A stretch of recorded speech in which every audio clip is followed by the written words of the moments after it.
nós veremos os dois últimos filos dos animais inferiores, dos animais invertebrados, moluscos e equinodermas.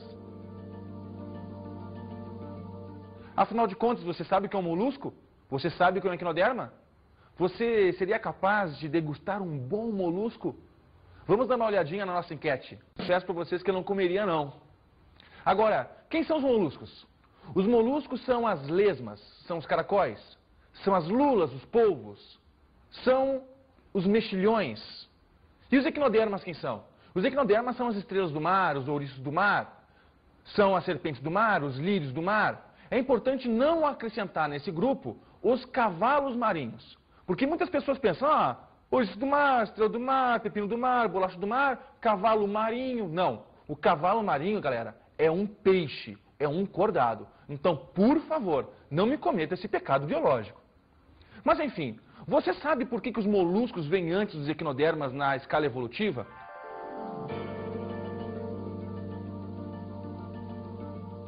Tudo isso tem um motivo. Muitos alunos perguntam, bom, Rogério, como é que artrópodo pode ser menos evoluído do que um equinoderma? Essa resposta, ela está baseada toda no desenvolvimento embrionário desses animais, como nós podemos ver na imagem que está no vídeo de vocês. Esta imagem representa a fase gástrula do desenvolvimento embrionário. E essa cavidade que vocês observam nessa figura representa o início da cavidade gástrica, da cavidade que vai dar origem ao tubo digestivo desses animais. No caso, a abertura dessa cavidade chama-se blastóporo. E esse blastóporo pode dar origem tanto à boca quanto ao ânus dos animais. Todos os animais que o blastóporo origina a boca são chamados de animais protostomados ou protostômios. Já os animais cujo blastóporo dá origem ao ânus são chamados de deuterostômios ou animais deuterostomados. No caso dos animais desde poríferos até os moluscos, são animais protostômios, ou seja, o blastóporo dá origem à boca.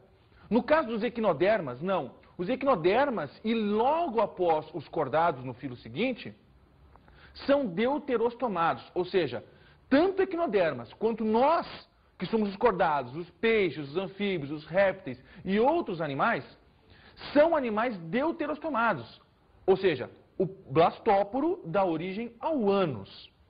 Muito bem, então nós conseguimos ver o seguinte, que no caso dos moluscos e equinodermas, os moluscos são animais mais primitivos que os equinodermas, por quê? Justamente pelo blastóporo, nos moluscos, darem origem à boca. E os equinodermas mais aproximados de nós, cordados, porque o blastóporo dá origem ao ânus. Então, gente, o aspecto morfológico externo não conta muito nessas horas. O que a gente tem que observar é o desenvolvimento embriológico desses animais e constatar que existe realmente um aspecto evolutivo muito maior, muito mais complexo nos equinodermas do que em relação aos moluscos. Agora vamos dar uma olhada na classificação dos moluscos. Existem 6 classes de moluscos: a anfineura, monoplacófora, escafópoda, cefalópoda, bivalvia e gastrópoda. Na aula de hoje, nós veremos as 3 principais classes, que são dos bivalve, dos gastrópoda e dos cefalópoda. É importante citar que dentro dos bivalves existe um sinônimo, chamado de pelecípodos. E essa é a primeira classe que nós veremos agora. Os pelecípodos são animais caracterizados pela presença de 2 conchas articuladas, que protegem uma zona muscular e as suas vísceras internas. Ainda possuem um sistema circulatório lacunar, ou aberto, ou seja, o sangue, em alguns momentos, não está circulando por dentro de vasos. Possuem uma respiração branquial e possuem a locomoção através de músculos em forma de lança, que servem para que eles se enterrem na areia. São animais que geralmente são encontrados embaixo do substrato marinho. Da mesma forma, esses animais são muito apreciados na culinária. A segunda classe é a classe dos gastrópodos. Gastrópodos, gastrópodos, são animais que caminham, que rastejam com o ventre no chão. E o exemplo clássico disso são os caracóis, ou o chique escargot. Muito bem. Esses animais são caracterizados por possuírem, sim, uma cefalização. Eles possuem encéfalo, possuem um pé e possuem uma massa visceral que está envolvida em uma concha superior, como nós podemos ver no desenho. Esse é um exemplo de um escargot, né? O que nós comemos é justamente a parte que está aparecendo embaixo da concha. E, gente, sinceramente, a aparência desse prato ela pode ser, para alguns, muito bonita. Agora, não me agrada em nada. No desenho seguinte, nós vemos o esquema de locomoção desses animais, que é geralmente sifonado. Então, essa estrutura que vocês veem é um órgão que é responsável por expulsar a água num sistema de propulsão, como se fosse uma propulsão a jato mesmo. Este pé largo e musculoso que vocês estão vendo embaixo é responsável não só pela locomoção, mas também pela sensação química do ambiente. Os moluscos são animais lentos e que geralmente rastejam no substrato. Ninguém vê um molusco voando por aí. E ninguém vê um molusco correndo por aí. Então, gente, é muito importante que, como vocês estão vendo na figura, as células sensoriais se baseiem na zona de contato do corpo com o ambiente que ele está situado. Então, no pé largo e musculoso nós encontramos células sensoriais, células que percebem pH, que percebem salinidade, granulosidade do solo, temperatura, e também nessas duas anteninhas que nós vemos aqui no bichinho. Muito bem, essa concha que vocês estão vendo, ela serve para proteger a massa visceral, como vocês veem na próxima figura.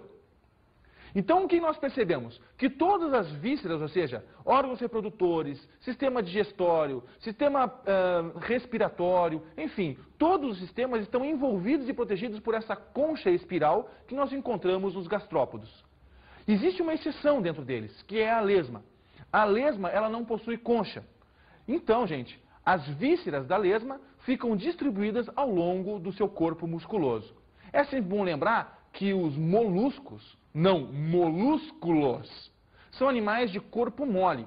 E esse corpo mole tem que estar protegido, obviamente, por alguma estrutura mais resistente. No caso, a concha.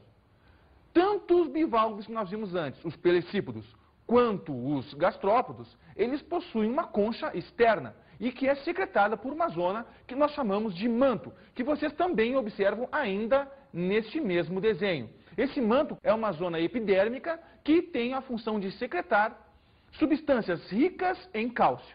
E esse cálcio vai se modelando ao longo do tempo.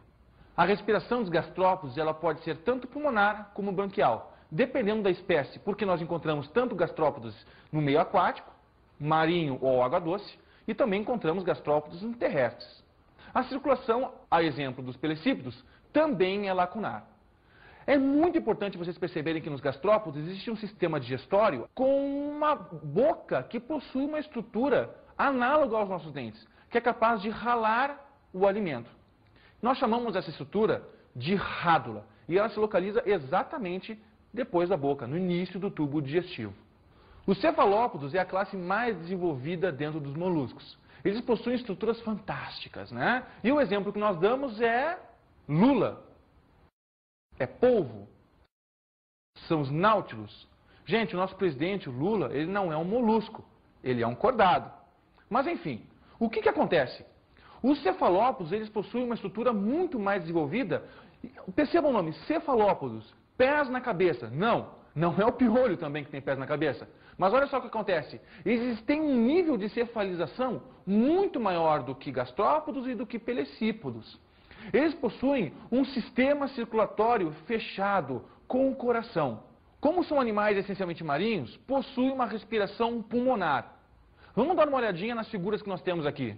Nessa figura nós temos a lula. Percebam que existe um orifício no corpo dessa lula que é um mecanismo também de locomoção. É um mecanismo de locomoção por sifão. Então, ela puxa a água e expulsa essa água com violência do seu corpo, provocando um movimento. São animais extremamente ágeis no meio aquático. Vamos ver a próxima figura. Aqui nós temos um polvo visto de baixo, onde nós temos evidenciado os seus tentáculos. Próxima figura. Este é o Nautilus, né? O Nautilus, gente, é um animal que tem a capacidade incrível de comunicação. Existem células chamadas de cromatóforos, que são células que servem para mudar a pigmentação do seu corpo, criando, inclusive, padrões de comunicação e de sociabilização desse animal.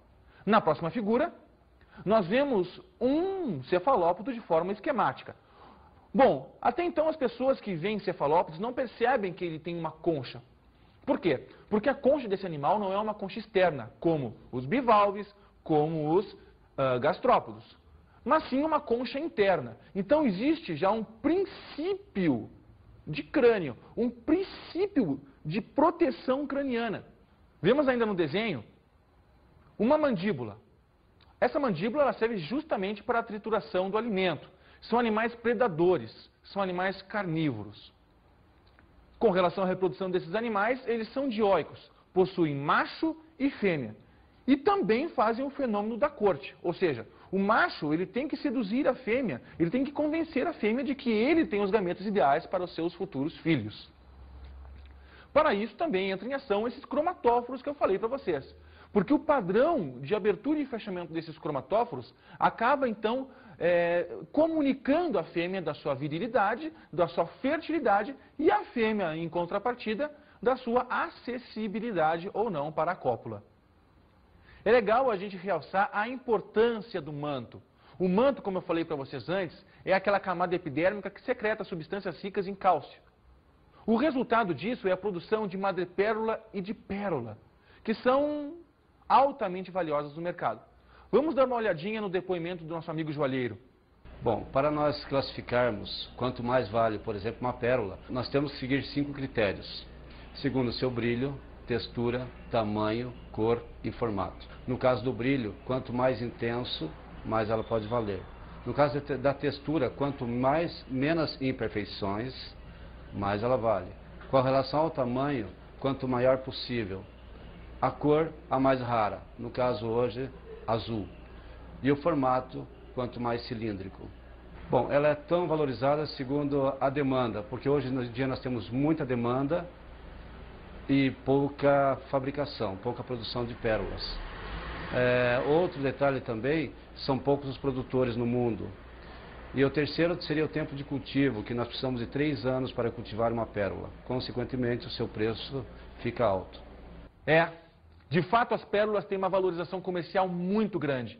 Então, gurias, o maior valor mesmo é aquele valor que vem do coração. E quando vocês forem receber pérolas de presente, tenham em mente que esses objetos de desejo levam muito tempo para serem produzidos por uma ostra. Valorizem. Outro fator é o fator da alimentação. Todos os moluscos têm uma grande aceitação no mercado internacional como produtos de degustação, como especiarias. Mas também tem um aspecto negativo, como, por exemplo, os moluscos serem vetores de doenças, como a nossa amiga Biofalária, que é um caramujo que nós encontramos em ambientes encharcados, em charcos, em poças d'água. A Biofalária é o hospedeiro intermediário da doença chamada esquistossomose. E toda vez que o homem entra nesses ambientes de pés descalços, ele está sujeito à penetração do que nós chamamos de cercária, que vem justamente da Biofalária. Vamos agora falar sobre os equinodermas? É o último filo dos animais invertebrados. E perceba o nome, equinodermas. Equinoderma, a gente não tem nada a ver com equino, com cavalo. E muitas pessoas confundem na hora de marcar a resposta de uma questão, marcando o cavalo marinho como sendo um exemplo. Percebam, equino significa espinho, derma, pele, espinhos na pele. Exemplo, pepino do mar, bolachas do mar, estrelas do mar, serpentes do mar. E nessa confusão de nomes, domar, cavalo marinho, é que as pessoas acabam embarcando. Gente, isso é uma pegadinha. Muita atenção nessa hora. Os equinodermas são mais evoluídos que os moluscos justamente pela presença de um ânus originado do blastóporo, não de uma boca, como era nos moluscos. Então, gente, os equinodermas, eles possuem sistemas um pouco mais desenvolvidos do que eles. O principal deles é o que nós chamamos de sistema ambulacral. Como vocês podem ver no desenho que está aparecendo na tela de vocês, podemos perceber então o sistema ambulacral como um sistema hídrico, um sistema de canais onde a água penetra no corpo do animal, fazendo as vezes do sistema circulatório. Então, gente, o sistema ambulacral, com a entrada e a saída de água do ambiente, ele acaba facilitando as trocas gasosas, a distribuição de alimento para as células do animal, a excreção do animal, a locomoção desse animal também. Então, o que acontece? A água penetra pela placa madrepórica, ou pela placa madreporeica, que está situada na parte superior do corpo do animal. ativando as ampolas e os pés ambulacrais.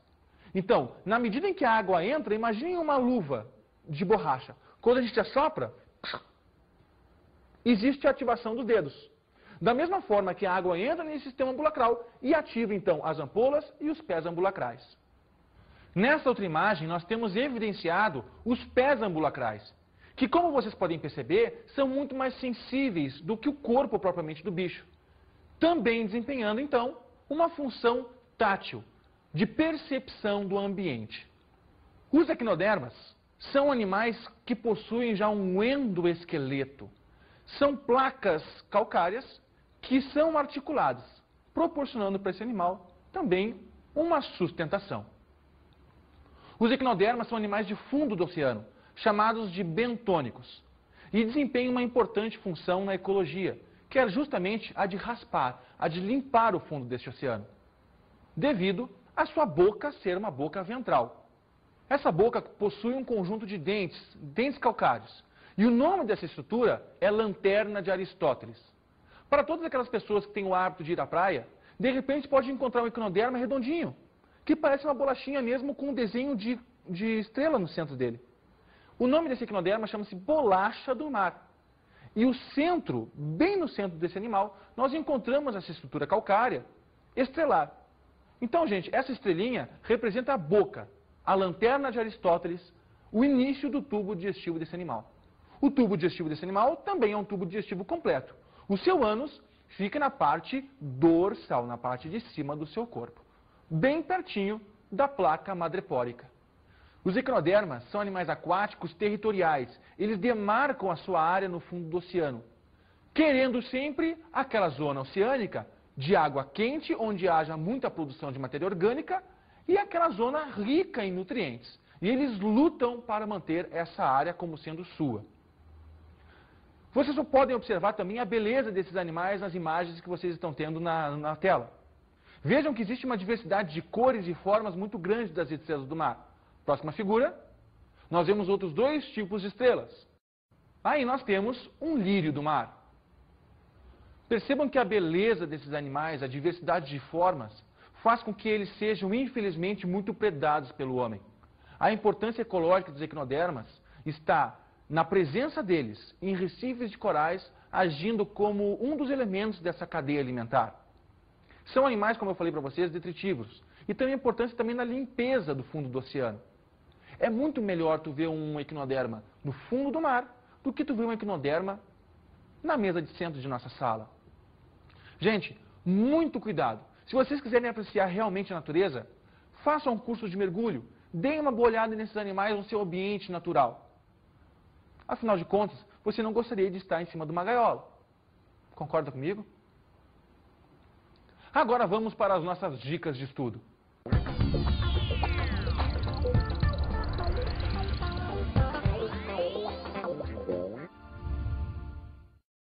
Como dica de estudo, eu sempre recomendo para os meus alunos darem uma boa olhada nos documentários do Jacques Cousteau. São documentários que, além da beleza das imagens, existe um ótimo embasamento biológico. Gente, bons estudos!